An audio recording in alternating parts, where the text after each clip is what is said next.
Hello दोस्तों।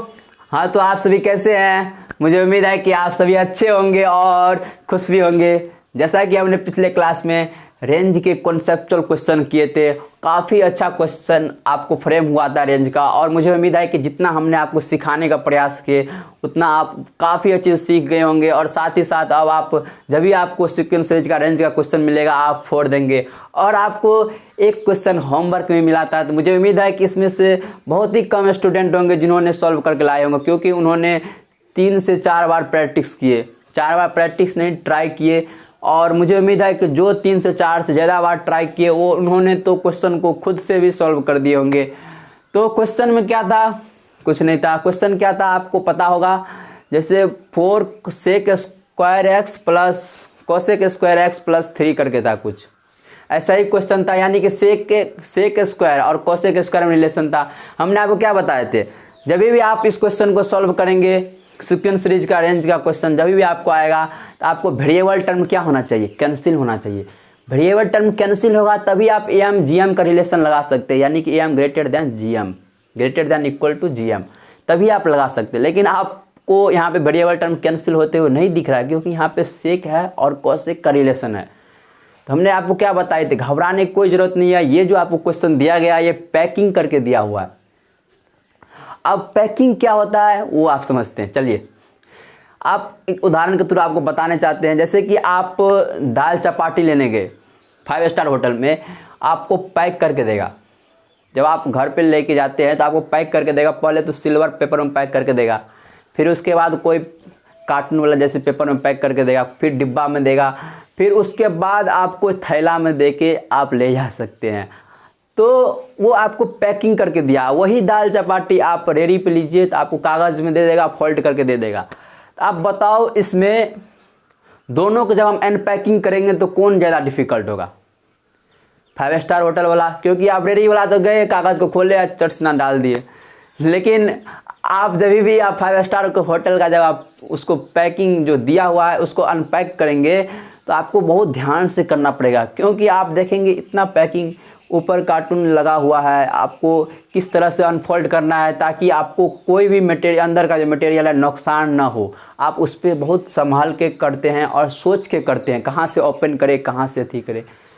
तो ठीक उसी प्रकार जेईई मेन जो क्वेश्चन पूछे जाते हैं वो आप पढ़े होते हैं और काफ़ी अच्छे से आप पढ़े होते हैं, लेकिन वो क्वेश्चन जो डाला जाता है जेईई में वो पैकिंग करके दिया होता है। बस आपको अनपैक करना है। अनपैक कर लिए आप समझ जाइए क्वेश्चन आपके लिए बहुत ईजी क्वेश्चन है, क्योंकि जेईई मेन में हर साल जो है ईजी क्वेश्चन पूछे जाते हैं, लेकिन वो पैकिंग करके दिया होता है। बस आपको अनफोल्ड करना होता है जो फोल्ड करके दिया होता है। तो ठीक उसी प्रकार जैसे कि हमने आपको क्वेश्चन दिए थे वो भी पैकिंग करके दिया हुआ था और आपको अनफोल्ड करना था, अनपैकिंग करना था। तो मुझे उम्मीद है कि इसमें से कुछ ही % स्टूडेंट जो खुद कर दिए होंगे। और जैसे कि आपको बताया गया कि जब भी आप 5 स्टार होटल का दाल चपाटी आप खोलेंगे तो वही अनपैकिंग करने में आपको टाइम लगेगा और सोच समझ के करना पड़ेगा। और जैसे कि आपको बताए दोनों का स्वाद एक ही रहेगा। और इसमें रिलेशन क्या हो गया, आप रेडी पढ़ लिए तो इसका मतलब समझ आइए आपको डायरेक्ट पूछ दिया, यानी कि आपको बोर्ड में पूछा जाएगा क्वेश्चन। बोर्ड के क्वेश्चन देखिए, आप कोई सोचना नहीं पड़ता है, आपको पता है आप क्वेश्चन को सॉल्व कर दो, सोचना नहीं पड़ता। लेकिन आप वही जेईई मेन का क्वेश्चन देखिए, WBJEE का देखिए। WBJEE थोड़ा बहुत कम पैकिंग होता है। और उसके बाद जैसे कि जेईई में 5 स्टार होटल का होता है तो WBJEE में 3 स्टार होटल का होता होगा, वैसे ही समझ जाइए आप। तो काफ़ी अच्छा क्वेश्चन फ्रेम होता है। तो क्वेश्चन बिल्कुल ईजी होता है, लेकिन आपको इस तरह से दिया जाता है। चलिए क्वेश्चन को सॉल्व करते हैं हम। तो आपको वेरिएबल टर्म क्या होना चाहिए? कैंसिल होना चाहिए। लेकिन सेक स्क्वायर एक्स है और कोसेक स्क्वायर एक्स है, तो वो कैंसिल कैसे होगा? अब तो लोचा है। तो इसको हम अनफोल्ड करेंगे, अनपैक करेंगे। कैसे? आपको पता है सेक स्क्वायर एक्स को हम लिख सकते हैं 1 + tan स्क्वायर एक्स। जी, आप तो पकड़ लिए भैया, आप तो अब तो हो जाएगा भैया। हाँ, हो जाएगा। और कोसेक स्क्वायर एक्स को 1 + cot स्क्वायर एक्स, हाँ हो जाएगा। अब देखिए tan cot एक वेरिएबल टर्म है, कैंसिल हो गया, यानी कि हम जी हम लगा सकते हैं। अब यहाँ पे चेक करना पड़ेगा भाई जी, इसमें tan और cot जो लगाएंगे, tan स्क्वायर cot स्क्वायर जो लगाएंगे एम जी एम का कॉन्सेप्ट, हमें तो नंबर बराबर होना चाहिए, यानी कि वैलिड होना चाहिए। tan cot रेंज जो आएगा वो वैलिड होना चाहिए। हाँ, आपको पता है tan cot का रेंज रियल नंबर होता है, यानी कि रियल नंबर होता है tan cot का रेंज, यानी कि दोनों वैलिड है, लगा सकते हैं आप। उसके बाद ये पहला जो क्वेश्चन पढ़े थे, सीखे थे रेंज के कॉन्सेप्ट में, ठीक वही आपका चौथा क्वेश्चन हो गया। तो चलिए आप उसको सॉल्व कर दिए होंगे, मुझे उम्मीद है अब आप सॉल्व खुद से भी कर देंगे। बहुत सारे स्टूडेंट जिनको नहीं हुआ था वो कर देंगे। कभी भी आपको ध्यान रखना है, क्वेश्चन बहुत ईजी होता है, बस आपको अनपैक करना है। चलिए आज हम स्पेशल सीक्वेंस के बारे में जानेंगे। अब बोलेंगे भैया स्पेशल सीक्वेंस क्या होता है, हमने एपी पढ़े, ये भी एक सीक्वेंस था, एपी का सीक्वेंस, जीपी, एचपी और एजीपी। तो स्पेशल सीक्वेंस में इसमें क्या अंतर है, क्या बेसिक है, मतलब स्पेशल सीक्वेंस एक्चुअली में है क्या? जी बिल्कुल सही क्वेश्चन किया आपने कि स्पेशल सीक्वेंस जो है वो सारे सीक्वेंस से हटके है। आप कोई सीक्वेंस देखते थे, आपको लिख के दे देंगे, आप बता देंगे हाँ भैया ये एपी में है। जीपी को देखते ही बता देंगे भैया ये जीपी में है। एचपी को देखते ही बता देंगे एचपी में है। और एजीपी का कोई सीक्वेंस दे दे तो आप बता देंगे भैया ये एजीपी में है। लेकिन स्पेशल सीक्वेंस का क्वेश्चन जो होगा ना कि एपी में होगा वो सीक्वेंस, ना जीपी में होगा, ना एचपी में होगा, ना एजीपी में होगा, इसीलिए उसका नाम पड़ा है स्पेशल सीक्वेंस। चलिए उसके बारे में डिस्कस करते हैं।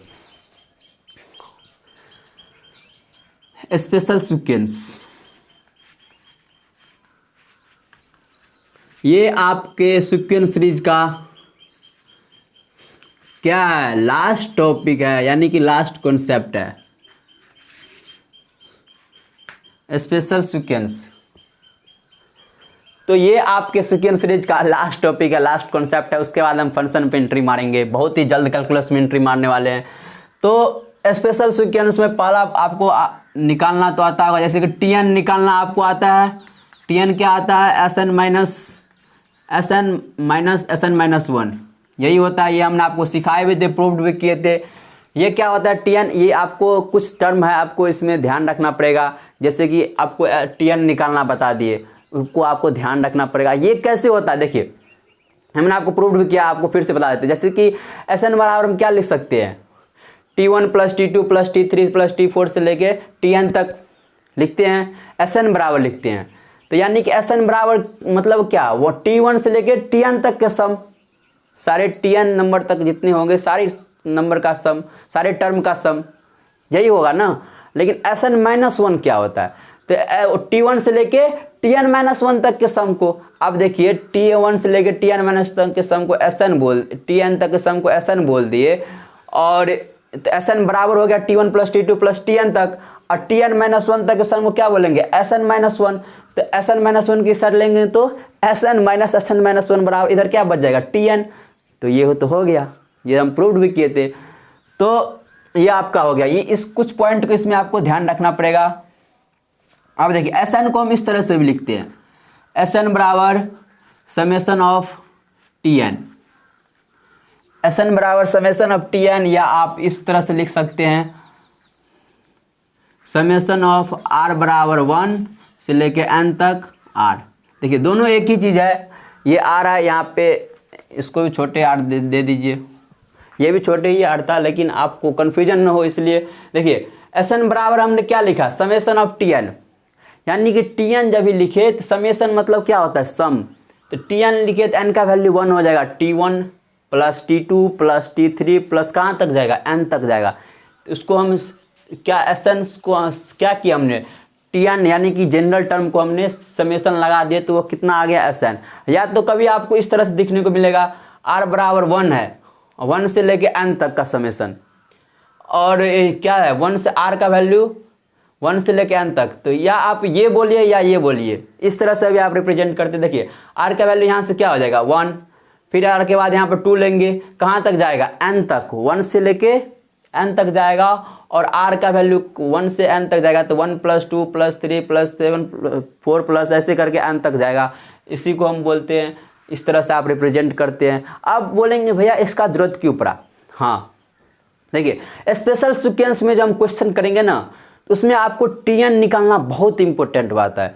आप यदि उस क्वेश्चन का Tn निकाल लिए तो आप उसका Sn निकाल सकते, क्योंकि आप एपी में फॉर्मूला पता है, आपको Sn निकालने का पता है, जीपी में भी आपको फॉर्मूला पता है Sn निकालने का, एजीपी में आपको कुछ फॉर्मूला, आपको एजीपी में आपको जो Sn निकालने का फॉर्मूला बताए थे, आपको बोले थे याद नहीं रखने के लिए, याद नहीं रखने के लिए, आपका प्रोसेस को ध्यान में रखने के लिए, और जब हम स्पेशल सीक्वेंस पढ़ेंगे तो आप यहाँ पे एसन का जो फार्मूला आएगा वो हम यहाँ पे याद नहीं रख सकते हैं, क्योंकि आपको वहाँ से खुद निकालना पड़ेगा।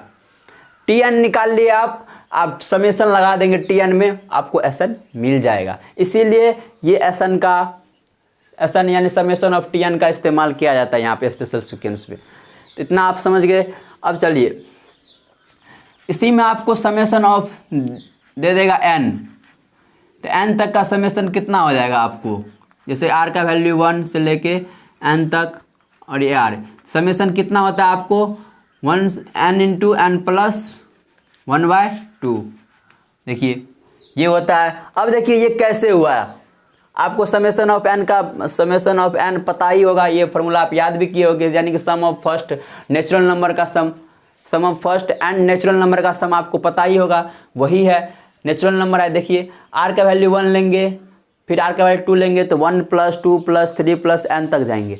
और नहीं आपको पता है तो ये फॉर्मूला कैसे है वो सीखते हैं। जैसे 1 + 2 + 3 + 4 + n तक जाएंगे, तो यानी कि ये क्या चल रहा है, AP में चल रहा है जी, AP में चल रहा है। तो इसका कॉमन डिफरेंस कितना हो रहा है, 1 हो रहा है, और नंबर ऑफ टर्म्स कितना है, n तक जा रहा है, यानी कि नंबर ऑफ टर्म्स n है। तो हम क्या लिखते हैं, सम का formula n/2 first term plus last term लिखते हैं। तो फर्स्ट टर्म कितना हो गया, n/2 फर्स्ट टर्म 1, और लास्ट टर्म कहाँ तक जा रहा है, n तक जा रहा है, लास्ट टर्म n हो गया, तो क्या हो गया n, या तो n/2 2a + n - 1 × d, उससे भी आप निकालेंगे तो यही आएगा।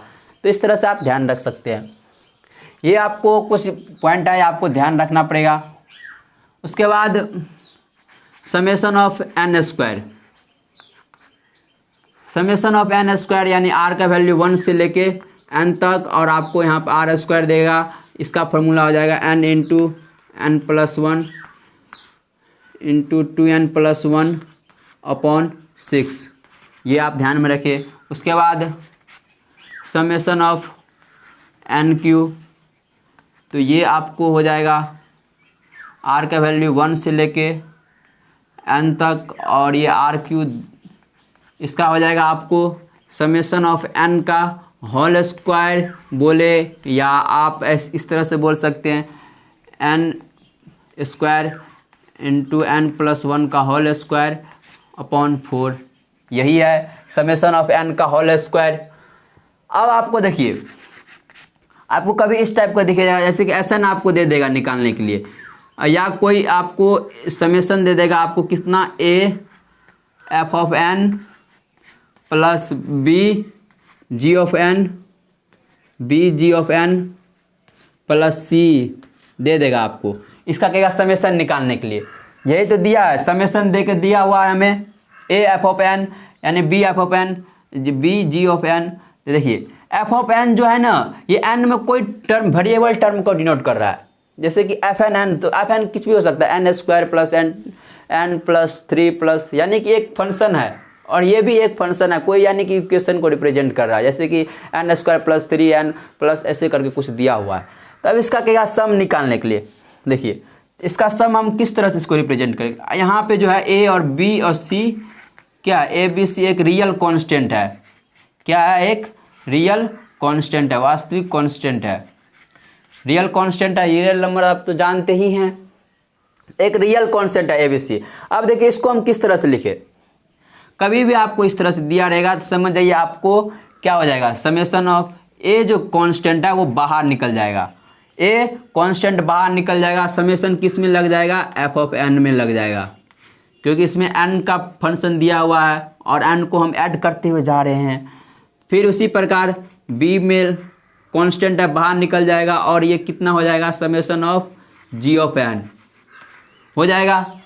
फिर उसी प्रकार आपको c कांस्टेंट है तो c बाहर निकल जाएगा, और ये समेसन ऑफ कितना हो जाएगा, 1। अब देखिए यहाँ पे 1 कैसे हो गया, कांस्टेंट टर्म में 1 से मल्टीप्लाई कीजिए तो कांस्टेंट ही होगा, तो कांस्टेंट टर्म बाहर आ जाएगा, समेसन कितना हो जाएगा, 1 का समेसन। आप 1 का समेसन निकाल सकते हैं। देखिए 1 का समेसन कितना टाइम्स आ जाएगा, n टाइम्स, यानी कि 1 + 1 + 1 + 1 + 1 प्लस, तो उसका वैल्यू कितना हो जाएगा, समेसन ऑफ 1 का वैल्यू n हो जाएगा। देखिए ऐसे आप समझिए, जैसे कि आपको हम दे दे आपको समेसन ऑफ 1 दिया हुआ है तो समेशन ऑफ 1 आपको आ गया 5 बार। समेशन ऑफ 1 यानी कि r का वैल्यू 1 ले ले, 1 से लेके 5 तक, तो क्या हो जाएगा आपको 1 + 1 + 1 + 1 + 1 यानी कि 5 बार आ रहा है, तो कितना हो जाएगा 1 2 3 + 4 यानी कि 5 टाइम्स आ रहा है। r का वैल्यू 1 से लेकर कहाँ तक जाना है, हमें 5 तक जाना है, और कांस्टेंट है 1 ही है, तो इसको हम लिख सकते हैं 1 + 1 +। ठीक इसी प्रकार ये n तक जा रहा है समेशन। हम यहाँ पे जो चर्चा कर रहे हैं n टर्म्स तक का चर्चा कर रहे हैं, ये आप नोट कर लीजिए। तो ये समेशन 1 जो है तो 1 कितना बार हो जाएगा n टाइम्स, 1 + 1 + 1 + 1 + 1 + n टाइम्स जाएगा, तो यानी कि 1 1 1 1 n टाइम्स जाएगा, तो यानी कितना हो गया n टाइम्स हो गया। तो ये इसका वैल्यू कितना हो गया, समेशन ऑफ 1 का वैल्यू n। ये तो आप जानते हैं, बिल्कुल लॉजिक बेसिक, बिल्कुल बेसिक है, आपको एग्जाम्पल के थ्रू समझा दिए। अब इतना आप जान गए, इतना पॉइंट आपको ध्यान में रखना पड़ेगा स्पेशल सीक्वेंस में। और आपको इसमें आप कुछ क्वेश्चन पूछ सकते हैं, भैया ये जो आप बताए इसमें तो आप जान गए हैं ये फार्मूला आता है, हमने प्रूव, ये फार्मूला कैसे आया हमने प्रूव कर लिया, लेकिन ये जो है समेशन ऑफ n² ये कैसे आया जी, ये एक बहुत बड़ी क्वेश्चन है, ये कैसे आया। हमने आपको तो बोलेंगे याद करने के लिए, हमें याद रख लिए, ध्यान रख लिए, लेकिन ये कैसे आया वो तो हमें जानकारी होना चाहिए जी। सही, चलिए इसको हम सॉल्व करते हैं, ये आपको जानकारी होना चाहिए। चलिए इसको हम प्रूव करते हैं। और जैसे कि आपको जैसे बताया, आपको हर एक फार्मूला आपको प्रूव करते हुए आ रहे हैं, तो ये क्या छोड़े भाई, ये भी तो जरूरी के लिए है, और ये बहुत ज़रूरी है स्पेशल सीक्वेंस में सीखना। तो चलिए हम इसको प्रूव करते हैं, प्रूव करते हैं इसको। देखिए यहाँ पे स्क्वायर है, तो आपको ध्यान से देखना पड़ेगा r+, हम थोड़ा इधर डिस्टेंस करके लेते हैं ताकि कोई इधर लफड़ा ना हो, यहाँ लेते हैं, स्पेस थोड़ा ज़्यादा है। r+1 का होल क्यूब, इसको प्रूव करते हैं -r³, ये कितना हो जाएगा, सॉल्व करेंगे इसको। तो ये आप देखते रहिए ध्यान से, इसके बाद आपको बताएंगे ये क्या काहे लिए यहाँ इतना जो वैल्यू आपको लिया गया, ये क्यों लिए। तो ये देखिए आपको a+b का होल क्यूब आप जानते हैं, a³ + b³ + 3a² b + 3ab² होता है ना। तो इसको हम रिप्रेजेंट करते, जैसे कि आपको पता नहीं है तो सीख लीजिए, a+b का होल क्यूब क्या होता है। a+b का होल क्यूब यानी कि a³ + 3a² b + 3ab² + bq होता है। ये आपको ध्यान में रहना चाहिए, नहीं याद आए तो आपको अब से ध्यान में रखे। देखिए अब इसको हम सॉल्व करेंगे तो a³ देखिए यहाँ से r³ कैंसिल हो जाएगा, तो कितना बचेगा हमें यहाँ पे 3a² b, r² 3r² हो जाएगा, प्लस 3ab² होगा, तो 3a आ रहा है, b कितना है 1 है, तो 1 हो जाएगा, प्लस bq यानी कि 1, a³ तो कैंसिल हो गया r से। अब देखिए अब इसमें हम क्या करते हैं, हम इसको क्लीन कर देते हैं, ये आप समझ गए। अब देखिए अब हम क्या करते हैं, r का वैल्यू 1 ले लेते हैं, यानी कि t1 निकाल लेते हैं, t1 टर्म यानी कि r का वैल्यू हम 1 ले लेते हैं। यहाँ पे समझ जाइए r का वैल्यू क्या है, 1 लेके कर रहे हैं सॉल्व। r का वैल्यू 1 लेंगे तो क्या हो जाएगा 2q - 1q बराबर कितना हो जाएगा 3 × 1² + 3 × 1 + 1 हो जाएगा। फिर r के उसके बाद r का वैल्यू हम 2 ले लेते हैं, तो 2 ले लेते हैं तो क्या हो जाएगा आपको 2 + 1 3q - 2q, तो 3 × 2² + 3 × 2 + 1। उसके बाद हम r का वैल्यू 3 ले लेते हैं, तो क्या हो जाएगा 3q 3 1 4 हो जाएगा, 4q - 3q 3 × 3q + 3 × 3 + 1। हमने r का वैल्यू 3 लिए। इसी प्रकार हम चलते गए, इसी प्रकार हम आगे बढ़ते गए, r का वैल्यू हम n ले लेते हैं लास्ट में। हम n टर्म्स तक की बात कर रहे हैं, आपको दिमाग में नोट रखना चाहिए आपको कि n टर्म्स तक हम स्पेशल सीक्वेंस से बात कर रहे हैं अभी।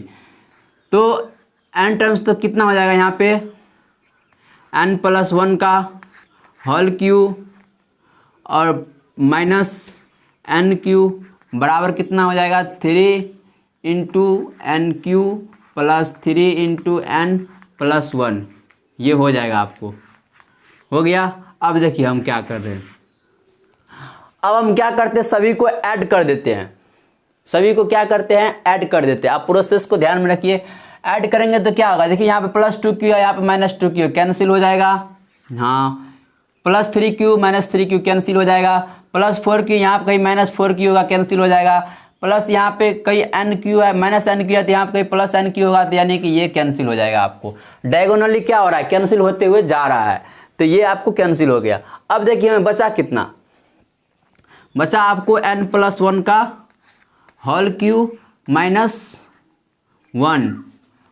तो -1 हो गया।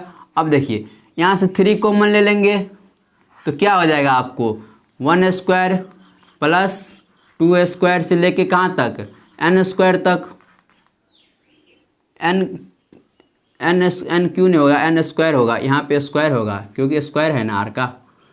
तो ये हो गया आपको, इतना आप समझ गए। फिर यहाँ से 3 कॉमन ले लेंगे तो कितना हो जाएगा, 3 कॉमन ले लेंगे तो 1 + 2 + 3 से लेकर कहाँ तक जाएगा, n तक जाएगा, तो 1 + 2 + 3 से लेकर n तक जाएगा, तो इसको हम समेशन ऑफ लिख सकते हैं, n लिख सकते हैं।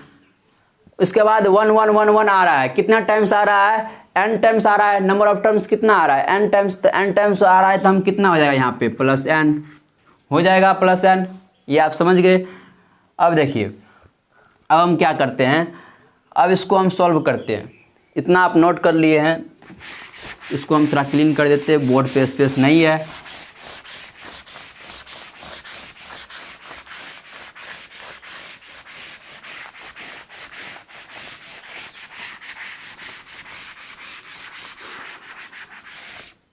देखिए अब क्या करते हैं, इसको सॉल्व करते हैं, इसको सॉल्व करेंगे तो कितना हो जाएगा, हमें इसको सॉल्व करेंगे तो n³ + 3n² + 3n + 1, तो +1 है, यहाँ -1 है, कैंसिल हो जाएगा। ये 3 × देखिए 1² + 2² + 3² प्लस कहाँ से लेके n² तक जा रहा है, तो इसको हम क्या लिख सकते हैं, 1² + 2² r का वैल्यू 1 ले देंगे तो 1² + 2² + 3² से n² तक जा रहा है, इसका मतलब समेशन ऑफ n² हो जाएगा इसका वैल्यू। इसको हम लिख सकते हैं summation of n², summation of n², तो क्या हो जाएगा 3 समेशन ऑफ n², हमें तो इसका वैल्यू निकालना है, और यहाँ +3 समेशन ऑफ n, क्योंकि n यहाँ पे क्यों हो गया समेशन ऑफ n, तो आपको पता है, आपको बताए अभी हम तुरंत जस्ट पहले 1 + 2 + 3 + 3 कॉमन ले लेंगे तो कहाँ तक जा रहा है, n तक, यानी कि ये वाला पैटर्न फ्लो हो रहा है, यहाँ पे r का वैल्यू 1 2 + 3 + 4 + n तक जा रहा है, यानी कि समेशन ऑफ n, और ये 1 1 1 1 आ रहा है, तो n टाइम्स आ रहा है, तो n हो गया आपको, ये आप ध्यान में रखिए। अब देखिए अब क्या करते हैं, हमें इसका वैल्यू निकालना है, तो हम n को इधर ले लेंगे तो कितना हो जाएगा, इधर n³ + 3n² + 2n बराबर नहीं लिख के, अब इसको समेशन ऑफ n का वैल्यू आपको पता ही है, समेशन ऑफ n का वैल्यू क्या हो जाएगा, n × n+1/2, तो ये माइनस इधर ले लेंगे तो -3/2 n × n+1 हो जाएगा आपको, ये बराबर कितना हो जाएगा, 3 समेशन ऑफ n² के बराबर हो जाएगा। अब देखिए इसको हम सॉल्व करते हैं, तो इसको हम सॉल्व करेंगे तो देखिए यहाँ से हम जब n कॉमन लेते क्या होता है, क्वाड्रेटिक बन जाता है, इसमें से हम जब भी n कॉमन ले लेंगे तो एक क्वाड्रेटिक बन जाएगा, n² + 3n + 2 हो जाएगा, और n² + 3n + 2 का 2 फैक्टर हो जाएगा, एक n+1 और n+2, तो इसको हम डायरेक्ट लिख सकते हैं n × n+1 × n+2 लिख सकते हैं इसको, -3/2 n × n+1 इतना लिख सकते हैं, बराबर 3 समेशन ऑफ n²। अब देखिए अब इसको सॉल्व करना है हमें, तो अब इसको सॉल्व करते हैं आपको, तो क्या मिल जाता है,